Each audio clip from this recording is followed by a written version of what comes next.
Bom dia, pessoal, tudo bem? Hoje nós vamos começar um novo capítulo, capítulo 4 do livro, que trata de movimentos sociais, negros, indígenas e mulheres.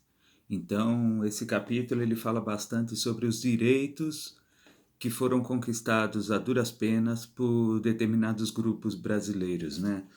E trata também sobre a questão dos direitos civis que são aqueles conquistados à base da luta, já que geralmente os grupos que estão no poder representam os ricos. Então, o Brasil, principalmente, ele foi um país construído pelos ricos para os ricos. Ao longo da história, geralmente é um processo de exclusão muito grande da população mais pobre. E o pior, no nosso caso, a formação do Brasil se deu na base também da escravidão. Então houve um grande grupo de excluídos, pessoas que vieram forçadas da África, foram tratados durante muito tempo como escravos e quando acabou a escravidão eles ficaram como excluídos também porque não tinham nenhum direito.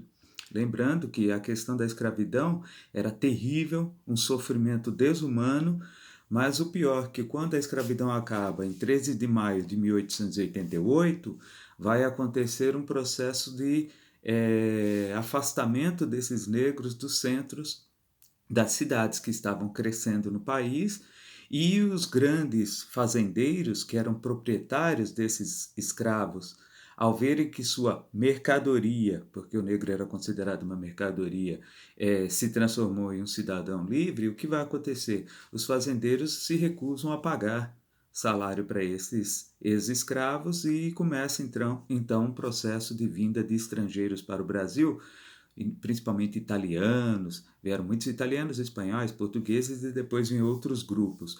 O governo tinha uma intenção de clareamento da pele, então ele forçava a segregação dos negros, o afastamento, o isolamento e tentava colocar uma população europeia branca aqui no país.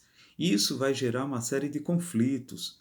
Os conflitos vão se agravar a partir de 1850, quando o governo de Dom Pedro II assina um decreto chamado Leis de Terras do Brasil, que proíbe a doação de terras e transforma a terra numa propriedade econômica, então afasta as pessoas mais pobres de conquistar o acesso à terra. Ao longo do tempo, isso vai se estender de tal maneira que até hoje, estamos em 2021, e nós temos o Brasil como um dos países que tem a maior concentração de terras. Pela nossa extensão, não deveria haver pessoas pobres sem terra, mas temos até o movimento, o MST, Movimento do Sem Terra, que alguns, inclusive do atual governo, falam que é movimento terrorista. Mas, na verdade, se existe um movimento social, é porque existe uma demanda também, uma necessidade de ser atendido aquela demanda, aquilo que as pessoas estão sofrendo. Então, nós temos os movimentos sociais justamente para isso. Da mesma forma, a questão da mulher. Hoje muitas mulheres falam, as feministas isso, as feministas aquilo. Claro que existem radicalizações tal, mas a luta das mulheres ou a luta do feminismo foi pela inserção da mulher numa situação de igualdade perante o homem. Até um tempo atrás, e há bem pouco tempo, inclusive, a mulher ela era praticamente um apêndice do homem, ela andava a reboque do homem. O homem era o chefe da família, era o pai de família, aquela figura realmente importante, e a mulher ela cuidava dos filhos, cuida da casa, fica com as suas obrigações. Então, nós vamos ter aí um processo de luta das mulheres para tentar serem inseridas o direito ao voto, direito ao trabalho do mesmo padrão de salário que os homens, isso, claro, quando era realizado o mesmo tipo de trabalho, direito à aposentadoria, pois ela trabalha em casa também, cuida dos filhos e não tinha nenhuma remuneração. E ainda tinha que ouvir, mas a mulher não faz nada. Eu trabalho, o homem dizia, eu trabalho, a mulher não faz nada.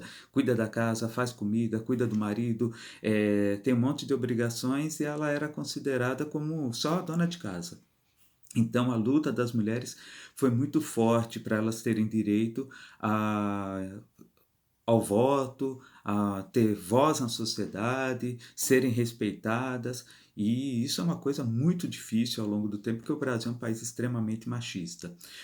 Também tivemos os movimentos negros, depois da abolição da escravatura, como eu tinha dito, o negro ficou segregado, ele ficou afastado das decisões dos grandes centros, foi jogado lá para os cantos da periferia, surgimento das favelas, marginalizado, tratado como bandido, e até hoje o Brasil é um país extremamente racista. É terrível, pois somos um país miscigenado, uma mistura de vários povos. Não dá para dizer assim, ah, eu sou branco. Não, todo mundo tem um traço de algum antepassado que possa ter sido indígena, negro, asiático, europeu. Esta mistura que faz o Brasil. Mas existem pessoas que se acham puras, são superiores. E se elas saírem daqui e forem para outro país, se forem para um país que tem uma xenofobia quer dizer ódio a estrangeiro, elas podem passar por aquilo que elas querem que alguns brasileiros. Tem gente que trata mal o nordestino porque é do Nordeste. Trata mal um grupo porque tem pele escura. Quer dizer, essas pessoas eles têm um conceito de raça superior, raça inferior. É uma coisa de louco lembrar disso. A gente tem um dos piores exemplos da questão de raça, justamente o nazismo, né? E tem pessoas que admiram esse tipo de pensamento. É absurdo.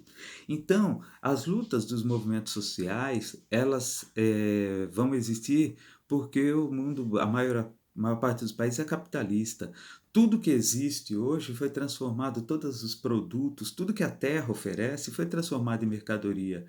E se é transformado em mercadoria, tem um preço. E se tem um preço, sempre alguém estará com condições de comprar e acumular, e outro grupo estará excluído. Nós temos a pirâmide social, onde os mais ricos estão no topo e a maior parte da população está na base, sustentando esse sistema. Então, e nós somos os trabalhadores, né? Nós somos aqueles que são os assalariados.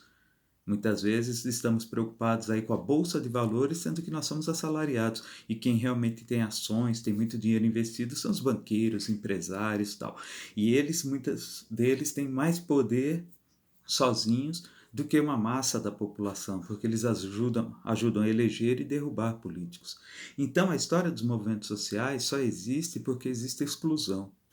Se nós voltarmos lá na Revolução Francesa, se formos analisar a independência dos Estados Unidos, se olharmos aqui depois da independência do Brasil, quantos conflitos, quantos movimentos ocorreram em busca de igualdade?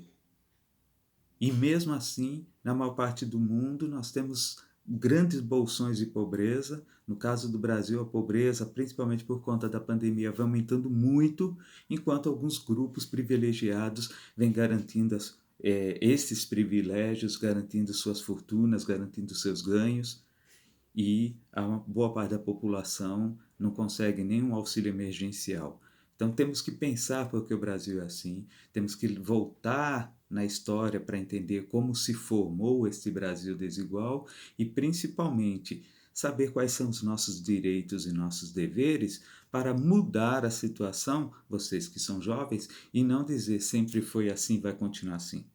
Cada um tem que ter consciência das suas condições e cada um tem que ter consciência da capacidade que pode trazer essa mudança, tá bom? Então vocês vão ler o texto, vão ver um vídeo que eu vou postar também, um resumo e fazer as atividades, tá bom? Bons estudos, fiquem com Deus, fiquem em casa e usem a máscara. Tchau, tchau!